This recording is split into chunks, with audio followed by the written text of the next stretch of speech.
Allah Taala aytат: "Wa lakum fiha ma tashtahi anfusukum." Жүрөгүңөр эмнени кааласа бейиште ошо бар дейт да. Эмнени кааласа. Жүрөгүң эмне каалайды? 300 бар аерде. 5 рет бар. Самолет каалайсыңбы? Танка каалай, бардыгы бар. Вообще кызыгат бала. Аттын түрү бар.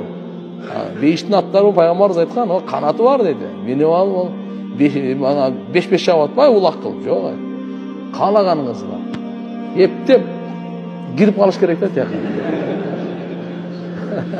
Алла Таала барызга насип кылсын. Бирок арзан эмес. Оңой эмес. Тоскоолдук көп да. Бейишке киргенге тоскоолдук көп. Бардыгы эле кадам сайын эле нафске каршы иштер да. Ана нафске каршы ишке биз нафсинин досу болгонбуз, кулу болуп алганбыз.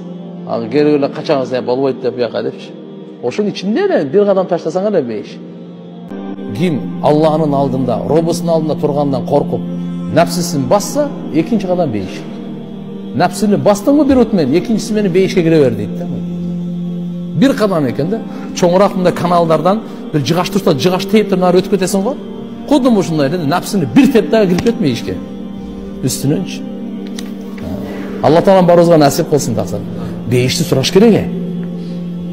Баары ушул эле дүйнөнү эле сурай бербей, бейишти сураңыз. Кээ бирлер ушу депутат болоюн деп сурай берет. Кээ бирлер министр, кээ бирлер бадыша болоюн деп, кээ бирлер аялды сурай берет, кээ бирлер контейнер сурай берет. Дүйнө өтүп кетет ромон да. Бейишти ким сурайды? Пайгамбар саллаллаху алейхи ва саллям сурала деген. Аллаху акбар.